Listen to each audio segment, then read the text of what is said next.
वो आ रहे दो। नमस्कार, आज पहुंचे हुए अशोका इंक्लेव। एक सूचना चल रही थी, एक खबर चल रही थी लगातार सोशल मीडिया पे कि समाज सेवी भूपेंद्र यादव पे गंभीर आरोप लग रहे थे कि वो एक प्रोफेसर की ज़मीन पे कब्जा किए हैं और गुंडे बुलाकर कहीं ना कहीं उस पर कब्जा करने के लिए जाते हैं। आखिर इसकी सच्चाई जानने के लिए आज उनके ऑफिस पहुंच चुके हैं। जानेंगे कि आखिर जो सच्चाई चल रही है, जो खबर चल रही है, आखिर इसमें सबसे बड़ी सच्चाई क्या है, पूरी कहानी क्या है। तो चलिए जानने की कोशिश करेंगे। आ चुके हैं इनके ऑफिस पे और जानते हैं कि सच्चाई क्या है पूरी। आओ एक बार। सर नमस्कार। आइए सर, एक सोशल मीडिया पे बड़ी सूचना चल रही थी आपके लेकर कि आपने गुंडागर्दी किया, बदमाशी कर रहे हैं, किसी के ज़मीन पे हड़बड़ा और बदमाश लेके जा रहे हैं। क्या सच्चाई क्या है ये पांडे जी, कोई देखिए, किसी पे आरोप लगाना तो बड़ा आसान होता है। कोई भी किसी पे किसी भी तरह का आरोप लगा सकता है। सच्चाई ये है कि हमारी एक डील हुई थी जिसमें भाग्यशील शर्मा जी थी 76 नंबर की। जब जब उन्हें ज़रूरत पड़ी, जैसे ज़रूरत पड़ी, मैंने उनकी हमेशा मदद करी, पैसे दिए। उनसे मेरा 7 साल से मैं उनको पैसे दे रहा था और 3 साल पहले 2018 में 27 मई को मैंने उनसे एग्रीमेंट करा था, ग्राउंड फ्लोर का एग्रीमेंट करा, उनको पैसे दिए और पूरी डील हुई हमारी। डील होने के बाद भाग्यशील ने ये फिर एग्रीमेंट मनोज जी के नाम करा, फिर ये अजय जी के नाम कराया, ये भी हमने कराया। अब जो ये मिस्टर अजय सिंह हैं, जो प्रोफेसर हैं, ये एक प्रोफेसर होते हुए ही गलत काम कर रहे हैं।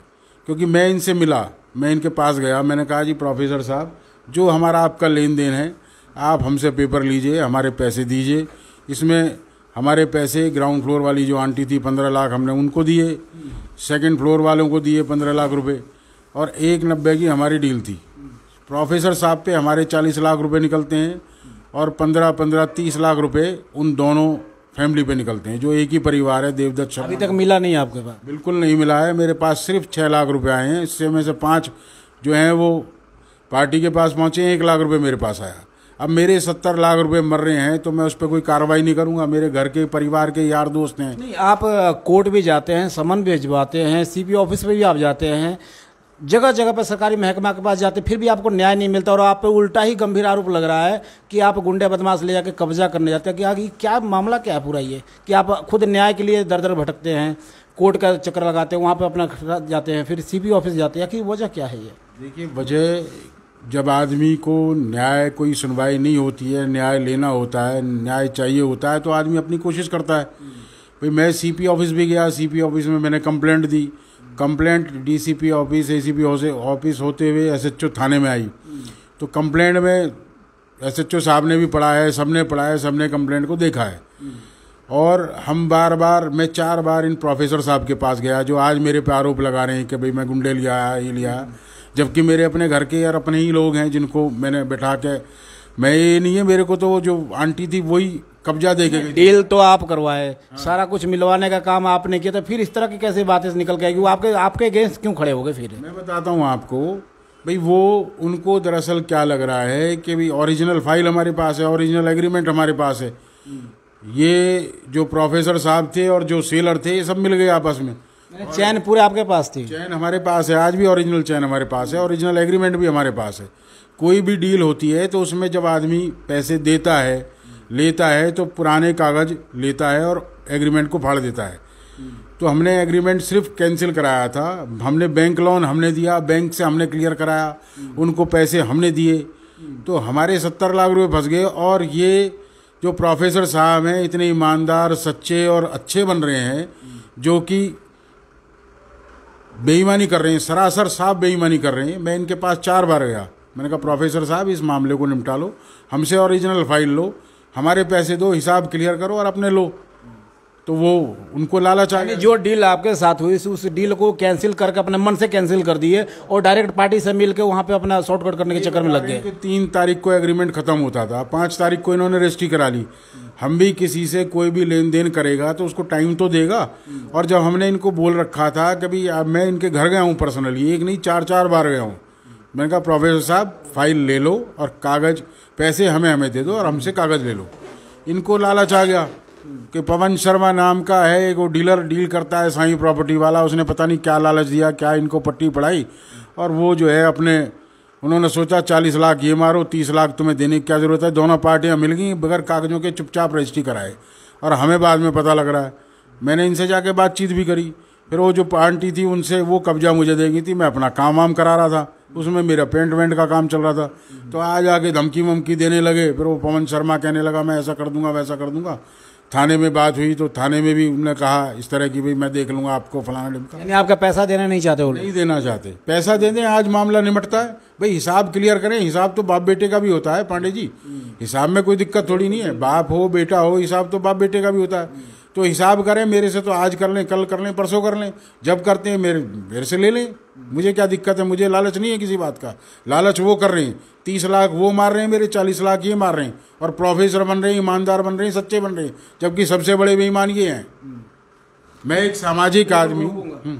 देखिए, एक ऐसे व्यक्ति हैं जिन्होंने 2005 और 2010 में चुनाव लड़ा, समाज की सेवा करते रहे, लगातार उन लोगों की सेवा किया जो दुखिया थे, जो परेशान थे, उन गरीब लोगों के साथ ये खड़े होते थे।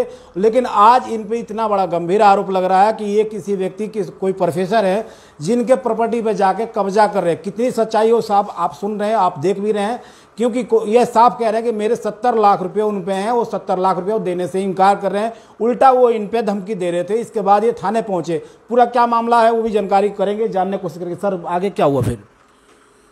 देखिए वही है, मैं तो ये कहता हूँ। आप एक बात और सामने आ रही थी कि 2 एग्रीमेंट कराने की जरूरत क्या थी, और आपने एक 2017 में भी एग्रीमेंट कराया था एक, और 18 में भी करवाया था। ये क्यों करवाया था आपने? मैं बताता हूँ। उनको क्या था कि उनके पेपरों में कमी थी। मैंने उनकी फैमिली को कहा भी, भाई अपने जो है जो शर्मा जी थे, देवदत्त शर्मा जी, भाग्यशील के हस्बैंड, कमला शर्मा जी के हस्बैंड, तो वो उनके पेपरों में कमी थी। उन्होंने क्या ट्रांसफर डीड खुद ही करा ली, जबकि पहले लीगल हायर बनते हैं, एक प्रॉपर जो तरीका होता है लीगल हायर बनने का, फिर उसके बाद ट्रांसफर डीड या लीगल डीड होती है, तो वो उन्होंने कराई नहीं थी। उसकी वजह से लोन नहीं होता था। तो हमने किसी को देना चाहा तो दे नहीं रहे थे। अच्छा, इन आंटी को जब भी जरूरत पड़ती थी मेरे से पैसे ले जाती थी, मैंने हमेशा मदद करी। तो आप कैश में देते थे क्या कोई चेक को से देते थे, कैसे पेमेंट? ज़्यादातर देखिए ये छोटी मोटी पेमेंट 1,50,000 कैश में ही दिया जाता है। हालांकि आदमी एक नंबर में भी दे देता है। मैंने तो जो पेमेंट दी थी वो भी कैश में ही दी थी इनको। ज़्यादातर कैश में ही आपने पेमेंट किया है? हाँ हाँ। नहीं, ऐसा जो रिकॉर्ड बाइक पेमेंट कितना दिया आपने? रिकॉर्ड में जो इनका बैंक लोन था, जब इनका बैंक इनके घर को, कोठी को नीलाम कर रहा था, उस टाइम में 27 लाख रुपए बैंक में हमने दिए, और जो इनकी जरूरत के लिए पैसे थे वो भी हमने दिए। वो 27 लाख रुपए का जो एग्रीमेंट था वो एग्रीमेंट भी हुआ। फिर हमने ये डील इनसे प्रोफेसर साहब से करा दी। तो वो हमने पुराना वाला एग्रीमेंट जो मनोज जी के नाम था वो कैंसिल कर दिया। तो जो इनसे हमें पैसे लेने थे, सिर्फ एक नंबर के 27 लाख रुपए इन्होंने दिए, 190 में जो डील थी वो दिए। उसके बाद सारे पैसे रोक के बैठ गए, चुपचाप रजिस्ट्री कर हमें बेईमान बता। आपको 20 से हटा दिया, डायरेक्ट वो रजिस्ट्री करा ली? डायरेक्ट रजिस्ट्री कर ली, हमने ही मिलाया। लेकिन आपकी जरूरत तो पड़ती है ना, आपको तो जाना चाहिए उसमें, आपको बुलाना भी चाहिए। चैन भी आपके पास, सारा सिस्टम आपके, एक नंबर का फाइल भी आपके पास है। देखिए, जब आदमी के मन में लालच आ जाता है, बेईमानी वो करना चाहता है, और सोच लिया कि हम पैसे मार लेंगे, कागज हमारे पास आ जाएंगे, हम सर्टिफाइड निकलवा के रजिस्ट्री करा। बिना चैन का रजिस्ट्री का महत्व क्या है फिर? देखिए, महत्व तो नहीं है, वो ऐसे ही है जैसे बिना कपड़े के। अच्छा, डिस्प्यूट, अगर मानिए कोई डिस्प्यूट होता है किसी सौदे में, वो आप कहीं जाके बिना जानकारी के रजिस्ट्री करा लेते हैं, पीछे से पता लगता है उसकी जमीन पे या प्रॉपर्टी पे बकाया किसी का लेन देन बाकी है, तो फिर रजिस्ट्री का मायने क्या रह जाता फिर? देखिए, रजिस्ट्री के मायने, अगर किसी का कोई लेन देन है तो मांगने आएगा ना। जैसे आप सपोज करेगा आप ही का है या किसी और का, तो जाएगा। पास भी जैसे एग्रीमेंट है, तो एग्रीमेंट के बेस पे ही मैंने एप्लीकेशन भी लगाई है। मैं कोर्ट में भी गया हूँ और मैंने थाने में भी एप्लीकेशन दी है। तो कहीं ना कहीं ये प्रोफेसर साहब जो हैं ये पूरी तरह बेईमान हुए बैठे हैं, जबकि मैंने इनको कोशिश करी समझाने की। मैंने प्रोफेसर साहब, आप पढ़े लिखे समझदार अच्छे आदमी हो, आपको ये सब चीज़ शोभा नहीं देती। आप, मैंने कहा, कागज़ लो और हमारे पैसे दे दो और इस चीज़ को क्लियर करो। और 2 बार मैं उनके पास गया, सेलर के पास, तो उन्होंने किसी ने भी बात ढंग से नहीं करी। इनसे बात हुई तो ये बाद में इन्होंने एक मीठी मीठी सी हंसी, तो मैं समझ गया बाद में दाल में कुछ काला है, क्योंकि ये रजिस्ट्री चुपचाप कर चुके थे बगैर बताए। अगर इनका मन साफ होता तो ये हमारा हिसाब करते, हमारे पैसे हमें देते, हमसे कागज़ लेते, एग्रीमेंट फाड़ते। देखिए, जो भी डीलिंग का तरीका होता है, जब डील होती है पांडे जी, तो आदमी पुराने एग्रीमेंट को फाड़ता है, ओरिजिनल फाइल लेता है। कोई भी इतना बेवकूफ़ नहीं है। प्रोफेसर है, इन्होंने खूब प्रॉपर्टी ली भी है और बेची भी है। अभी 508 नंबर कोठी बेची है, इनसे भी फाइल ली गई है, पुराना एग्रीमेंट फटा है। फिर इन्होंने एक यहाँ 356 नंबर ली है, फिर ये लिए अभी क्षेत्र नहीं, आपके नज़दीक ही एक सौदा होता है, रजिस्ट्री तक हो जाती है, लेकिन आपको भनक क्यों नहीं लगता, कि क्यों नहीं पता लगता है? देखिए अब किसके मन में क्या चल रहा है, कौन किससे फ़ोन पे बात करके चुपचाप जाके कोर्ट में रजिस्ट्री कर देता है। जब तक आप बताएंगे नहीं तो किसी को कैसे। सेलर ने भी आपको नहीं बताया कि हम इनको रजिस्ट्री करने जा रहे हैं? दोनों बेईमान हो गए, उनको 30 लाख रुपए का फायदा है, इनको 40 लाख रुपए का फायदा है, इसलिए चुपचाप कर लिया इन्होंने। दोनों बेईमान है। 70 लाख आपका नुकसान कहीं ना कहीं कर दिए। मेरा नुकसान हो रहा है। अब मुझे भी किसी फाइनेंसर के मैंने लगवाए हैं, किसी का लेना देना है, तो मेरे सेलर से आप बातचीत किए थे, सेलर का क्या कुछ कहना था इस मामले में? सेलर का कहना था जी हम कर लेंगे, बात करेंगे, ये वो। उन्होंने फिर मैंने कहा भाई तुम देखो अपने इसको क्लियर करो, तो उन्होंने कोई साफ जवाब नहीं दिया था, क्योंकि ये चुपचाप रजिस्ट्री करके आ चुके थे। लेकिन प्रॉपर्टी में देखा गया है, डीलिंग में जो देखा गया कि लगातार की जो डीलिंग कमिटमेंट में होती है उसमें कहीं ना कहीं दोनों पक्ष को, या जो तीसरा पक्ष होता है उसको कहीं ना कहीं उसमें आना चाहिए और लेन देन करना चाहिए। फिर ऐसे मना क्यों कर रहा है आपको दोनों पार्टी? मैक्सिमम तो 99% यही होता है पांडे जी, कि लोग अपना हिसाब क्लियर करते हैं। हिसाब तो कहते हैं बाप बेटे का, बाप बेटी का, सबका होता है, भाई भाइयों का भी होता है। तो लेकिन जब जिस आदमी की मन में नियत में फ़र्क आ गया हो, तो वो तो अब एक आदमी 2.5 करोड़ की चीज़ खरीद रहा है, 2 करोड़ 40 लाख रुपए की हमारे पास रसीद है उनकी, 2 करोड़ 40 लाख रुपए की। 1,90,000 का एग्रीमेंट था जो हमने कैंसिल करा के इनसे कर दिया था, जो ऊपर के पैसे इन्होंने हमें देने थे। भैया हमें चेक से देते, हमें आरटीजीएस करते, कुछ करते, इन्होंने नहीं करा, क्योंकि इनकी नीयत खराब थी, नीयत में फ़र्क आ चुका था, दोनों आपस में मिल चुके थे, तो इन्होंने वो काम कर लिया। कह रहे भूपेंद्र हमारा क्या बिगाड़ेगा। तो ये है बात। आप तो समाज का सेवा करते हैं, समाज के साथ दुख सुख में साथ ही होते हैं, दिन रात ही करके उनके दुख सुख में जाते हैं, और ऐसे व्यक्ति, एक बुजुर्ग व्यक्ति आप पे आरोप लगा रहा है, कह रहा कि एग्रीमेंट भी कैंसिल हो चुका है, एग्रीमेंट का डेट खत्म हो गया था। आखिर क्यों ऐसा बातें आ रही है? एग्रीमेंट हमेशा, एग्रीमेंट की कोई नोटरी एग्रीमेंट हो जाता है या एक एंट्री हो जाती है एग्रीमेंट की, तो उसकी 3 साल तक वैल्यू रहती है। तो 3 साल पहले होने से पहले मैंने आंटी को नोटिस भी दिया। नोटिस दिया था आपने? 1/8/2022 को मैंने नोटिस दिया था, जो मेरे 3 साल पूरे होने वाले थे। तब इन्होंने फिर मेरे से बातचीत करी कि जी ठीक है हम आप ही को देंगे, ये करेंगे वो करेंगे। इन्होंने बात भी करी, हमने काम भी करा, फिर इनकी नीयत में फ़र्क आया, फिर इन्होंने वही काम कर दिया चुपचाप रजिस्ट्री करके, और ये चले गए। तो ये जाते थे, जवाब नोटिस का जवाब देते थे, वहाँ पहुँचते थे, सभी पहुँचे थे? जवाब नहीं दिया नोटिस का, कोई जवाब नहीं दिया, कोई इन्होंने जवाब नहीं दिया। जवाब देते तो फिर हम अगर जवाब नहीं थे, फिर आपका एग्रीमेंट कैंसिल कैसे हो गया? फिर एग्रीमेंट कैंसिल नहीं है जी, एग्रीमेंट हमारा जिंदा है। हमने टाइम से पहले हमने कोर्ट में इनको लीगल नोटिस दिया, उसके बाद भी नोटिस दिया, अब इन्होंने जवाब दिया है, अब आए हैं ये कोर्ट में। अभी तक अभी थाने में भी आपको बुलाया गया था, थाने में गए थे, दोनों पक्ष थाने पहुंचे, वहाँ क्या पुलिस की रवैया क्या रहा, पुलिस किस तरह से बात की, पुलिस का क्या कुछ कहना था इसको लेकर? पुलिस अपनी जगह ठीक है, पुलिस अपनी कार्रवाई ठीक कर रही है। उन्होंने इनको नोटिस भी करा, बुलाया भी, पुलिस ने बिल्कुल निष्पक्षता के भाव से उन्होंने काम करा। उन्होंने कहा भी ठीक है आप अपना फैसला कर लो, या काम ये जैसा है उसको अपने बैठ के निमट लो। लेकिन ये पुलिस में भी नहीं गए, बुलाने से भी नहीं गए, नोटिस का जवाब नहीं दिया इन्होंने, ना वो गए हैं।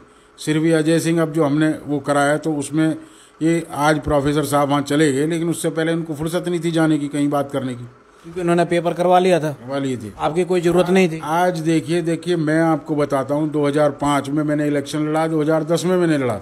मैंने जनता की सेवा के लिए मैंने कम से कम 50 लाख रुपए अपनी जेब से लगाए। जहाँ जहाँ लोगों के लिए नल नहीं थे, पानी नहीं थे, लोग प्यासे मरते थे, उनके थाने तबूल, उनकी शादी ब्याह की दिक्कत, कहीं समस्या हुई तो मैं हर जगह रात के 12 बजे भी उनके लिए खड़ा रहा। वहाँ से मेरे लिए, मुझे रैली में ज़रूरत पड़ती थी तो मेरे साथ 2-2, 4-4, 5-5 हज़ार आदमी आ जाता था। मैंने उनकी सेवा करी। जहाँ वो ये कहते हैं कि जी हमारे लिए आपने वो काम करें जो एमएलए एमपी ने भी नहीं करे, आपने लेके जो हमारे 20-20, 25-25 साल से नल सूखे हुए थे उनमें पानी लगवा दिया। मैंने ये सोच के धर्मार्थ के नाम में काम करा कि ये पानी पियेंगे, मुझे दुआ तो देंगे, वोट देंगे नहीं देंगे, मुझे दुआ देंगे। वो मुझे आज भी देते हैं, और ये दुआएं कहीं ना कहीं फल रही हैं कि जब मैं कहीं मेरे साथ गलत भी होता है तो परमात्मा मेरे साथ है, अच्छे लोग मेरे साथ है, और ऊपर वाला मेरा भला करता है। वो सबका करते हैं। जो ऐसे ही आपका क्यों छवि कोई खराब करने में क्यों धूमिल करना चाहता? आप समाज की सेवा करते हैं, समाज के बीच रहते हैं, दुख सुख में उनका हर चीज़ों में आप शामिल होते हैं, लेकिन कोई आपकी छवि को खराब करने के लिए लगातार ऐसा प्रयास कर रहा है, तो इनके लिए क्या सोच रहे हैं आप? पांडे जी, अगर मैं सही हूँ और मेरी आत्मा सही है, और ये मैं जानता हूँ कि मैं कितना सही हूँ कितना गलत हूँ, मुझसे ज़्यादा कोई नहीं जान सकता। तो मुझे प्रोफेसर साहब या और जैसों के सर्टिफिकेट की ज़रूरत नहीं है। जनता जानती है। अगर मैं गलत होता तो मैं 2 बार इलेक्शन लड़ा हूँ यहाँ से, मुझे 90% दोनों बार वोट मिली है। क्यों लोग देते अगर मैं किसी को सताता तो? मैं किसी के दुख सुख में खड़ा रहा आप हूँ। सताते नहीं हैं, आप पे आरोप ये भी लग रहा है कि आप पिस्टल लेके वहाँ पे बदमाश भेजे थे, 2-4 लाठी वाले डंडे वाले लड़के 10-12 पहुंचे थे। क्या सच्चाई क्या है इसकी? देखिए, झूठ तो कोई कुछ भी बोल सकता है। आप ये समझिए आरोप तो गलत ही लगते हैं। आरोपों में कभी सच्चाई थोड़ी ना होती है। मतलब पैसा ना देने के लिए आरोप लगा रहे हो? आरोप लगा रहे हैं, इसीलिए बदनाम करने के लिए आरोप लगा रहे हैं कि पैसे ना देने पड़े, इन पे केस लग जाए, ऐसा हो अच्छा, जाए। एक चीज जानना चाहूंगा कि क्या सबूत है कि आप उनसे पैसा लेने का हकदार? आपके कुछ सबूत है? सबूत कितने का है? देखिए, उनका दिल जानता है, उनकी सच्चाई जानती है, उनकी आत्मा जानती है। वो अपनी आत्मा को मार के काम कर रही हैं। अगर वो सच्चाई पे आए तो 1 मिनट में फैसला हो जाए। आप तो उनके नियत पे ही आप सवाल उठा रहे हैं। बिल्कुल उनकी नीयत खराब है, ये वो खुद भी जानते हैं, ये उनको पता है। और बीच में जो डीलर हैं जिन्होंने डील कराई है उनको भी मालूम है, जिसमें कई लोग हैं, वो उस बात की गवाही दे देंगे मेरी टेबल से पैसा लेके गई हूँ। अच्छा, आपसे पैसा ले गए और फिर भी मना कर रहे हैं? बिल्कुल बिल्कुल। और उस बात का भी प्रूफ है, मैं चेक की वो भी दिखा दूंगा, जिस चेक की एंट्री देके हमने उनके बैंक का लोन क्लियर कराया। मेरे पास चेक नंबर आज भी है। वो अभी आज तक रिफंड नहीं हुआ आपका? वो इन्होंने 1 नंबर के जरूर वापस करेंगे। मतलब जो चेक से लिए उन्होंने दे दिया? और जो हमें आरटीजीएस और हमें ये जैसे भी और हमारी पेमेंट वापस करनी थी चेक के थ्रू, वैसे जो भी इन्होंने हमारी नहीं दी है। यानी कैश वाली पेमेंट आपको रिफंड नहीं हुआ? नहीं हुआ है। कितना था टोटल वो? मैं बता रहा हूँ, हमारा 70 लाख रुपए बैठा। 70 लाख के आसपास? 70 लाख रुपए के आसपास। अब ये बताएं कि आपके लगातार आप सीपी ऑफिस गए, नगर निगम, जहाँ जहाँ आप जो सरकारी महकमा गए, अब आगे का रणनीति क्या होगी? इस तरह की बातें, आप पे आरोप भी लग रहे हैं, आप पे धमकी देने का भी आरोप लग रहा है, तो आखिर आगे का रणनीति क्या लेंगे? क्योंकि पैसा देने के बाद भी आप पर गुंडा बदमाश और प्रॉपर्टी कब्जा करने का आरोप लग रहा है, और आपकी छवि कहीं ना कहीं खराब, क्योंकि आपके जनप्रतिनिधि के रूप में लगातार आप समाज के बीच जाते रहते हैं, फिर भी आपकी छवि खराब हो रही है। देखिए, किसी की छवि खराब करने से खराब नहीं होती। कोशिश करते हैं लोग, कुछ अपोजिशन के लोग भी मिल जाते हैं, वो किसी को थोड़ा सा पीछे से कर देते हैं कि भाई ऐसा कर लो। लेकिन जो लोग जानते हैं, जो अड़ोसी हैं, पड़ोसी हैं, उनको पता है भी भूपेंद्र कैसा है। मुझे ऐसे लोगों को मतलब इनका असर कोई नहीं पड़ने वाला? कोई असर नहीं पड़ेगा। देखिए, भगवान श्री राम के खिलाफ रहे लोग पैसा छोड़ देंगे क्या उनका? जो आपका जो हक है वो छोड़ देंगे? मेरी बात सुनिए, हक के जर जोरू जमीन 3 के ही झगड़े हैं, ये आप भी जानते हैं। और जहां तक बात यह है कि भगवान श्री राम को नहीं बख्शा लोगों ने, मोदी जी इतना अच्छा काम कर रहे हैं देश के लिए, उनको नहीं बख्श रहे, तो मैं तो किस खेत की मूली हूँ? मैं तो कहीं किसी गिनती में ही नहीं हूँ। जब भगवान श्री राम ने इतने अच्छे काम करे, आज भी उनकी वो दी जाती है। धोबी जैसे लोगों ने उन पर भी आरोप लगा दिए। मोदी जी इतने अच्छे काम कर रहे हैं, देश का नाम रोशन कर रहे हैं, सब कुछ कर रहे हैं, लेकिन अपोजिशन उनको भी बदनाम करती है। और भी अच्छे लीडर हैं, हमारे मंत्री जी भी अच्छे हैं, और भी बहुत से लीडर हैं। लेकिन देखिए, जहाँ जिसमें कुछ होगा उसी को बदनाम करने की कोशिश करी जाएगी। जिसकी कहीं कोई गिनती नहीं है, उसको कौन पूछेगा और कौन बदनाम करेगा? हम में कुछ है और हम अच्छा कर रहे हैं, सच्चा कर रहे हैं, सच्चाई के लिए लड़ रहे हैं, तो हमें बदनाम करने की कोशिश करी जा रही है। अगर हम बदनाम होते तो आज हमें आज यहाँ 28-30 साल हो गए काम करते हुए, कौन हमारे पास आता? कौन हमें वोट देता? हमने लोगों के लिए कुछ करा होगा, लोग समझते होंगे, उनके मन के भाव होंगे, उनके दिल में इज्जत होगी। हमने नुकसान उठा के भी हमने कामों को निपटाया है। लेकिन इनकी सोच, ये पता नहीं इनको प्रोफेसर साहब को किसने, प्रोफेसर साहब की बातों से मैं मिला उनसे, क्या लगता है क्या कोई पीछे से दबाव दे रहा है? प्रोफेसर साहब के साथ पीछे से कोई है जो उनको गलत डायरेक्शन दे रहा है, गलत रास्ता दिखा रहा है, और वो लालच में आ रहे हैं। जो मैं समझता हूँ वो लालच में आ रहे हैं, थोड़ी सी लालच के पीछे आपसे व्यवहार खराब कर रहे हैं। तो अब पुलिस की तरफ से क्या आश्वासन मिला आपको? पुलिस ने क्या बताया? देखिए, अपना काम कर रही है पुलिस, सच्चाई से चल रही है। उन्होंने सबको सुना है, सबको देख रहे हैं। पुलिस डिपार्टमेंट अपना काम कर रहा है, अच्छे से, सच्चाई से, ठीक काम कर रहा है। जो उनका फर्ज है वो अपना निभा रहे हैं। मैं गलत होऊंगा तो मैं आरोपी बनूंगा, वो गलत होंगे तो वो आरोपी बनेंगे। पांडे जी, जब मैं गलत ही नहीं हूँ, मैं सही हूँ, अच्छा हूँ, मैंने सारे डॉक्यूमेंट मैंने जमा करा रखे हैं। सीपी साहब के यहाँ कंप्लेंट करी है, थाने में भी मैंने दी है, मैंने कोर्ट में भी कागज़ जमा कराए, मेरे थाने में भी सारे पेपर जमा हैं। तो आज ये कैसे, इनके कहने से मैं गलत थोड़ी ना हो जाऊंगा? बिल्कुल। जब आप इतना सारा काम करते हैं, फिर आप आरोप भी लग रहे हैं कि आप गुंडा बदमाश, कई तरह की चीज़ें, लोगों पे हमेशा से कोर्ट क्यों गए? हमें कमिश्नर ऑफिस क्यों गए? ये कमिश्नर ऑफिस तो जाना पड़ेगा, अपनी बात तो रखनी पड़ेगी। फिर अगर गुंडागर्दी करना है तो फिर जाने की जरूरत है क्या? जरूरत क्या है? फिर हम क्यों तो होता कहीं ना कहीं। बात आप ठीक कह रहे हैं, फिर हम अच्छा आदमी तो जाएगा अपनी कंप्लेंट देने। तो आप समझ सकते हैं कि ये भूपेंद्र यादव जी हैं जो लगातार समाज के बीच जाते हैं, समाज की उन बुराइयों को, कुरीतियों को, उन गरीबों को, सबका मसीहा बनकर रात दिन एक करके सेवा करते रहे हैं। 2010-2005 में लगातार कहीं ना कहीं यहाँ पे फरीदाबाद से चुनाव भी लड़े हैं और इन्होंने कोशिश किया कि हाँ समाज की सेवा करें, 90% तक इनको वोट भी मिले। लेकिन अब इस सवाल को इसलिए कहना पड़ रहा है क्योंकि अगर कोई व्यक्ति अच्छा व्यक्तित्व के साथ समाज में खड़ा होता है और उस पर कोई गंभीर आरोप लगाता है तो कहीं ना कहीं ये पूछना भी लाजमी बनता है कि पूछें कि आखिर आप पे क्यों आरोप लग रहा है। इनका साफ कहना है कि मैंने किसी प्रॉपर्टी को लेकर 70 लाख रुपए दिए, वो पैसा देने से मना कर रहे हैं और उल्टे ही उनके जो नोटिस इन्होंने दिया था कोर्ट द्वारा, वहाँ जवाबदेही भी करने नहीं पहुँचे। जब आज थाने में गए तो उन्होंने इन पर गलत आरोप भी लगाए, जिसका आज सारा चीज़ों को मैंने खुलासा किया और सारी चीज़ें आपने देखा कि आखिर सच्चाई क्या है जो आरोप दूसरे पक्ष से लगाया जा रहा है। अगर दूसरे पक्ष से जो भी प्रोफेसर जी अगर जानना चाहते हैं तो वो भी हमारे से बात कर सकते हैं, हम उनकी खबर को भी दिखाएंगे, कोशिश करेंगे कि उनकी बातों को भी जनता तक पहुंचाए। तो आप देख रहे थे FCN 24 न्यूज में आपके साथ हरकुलिस पांडे, फरीदाबाद।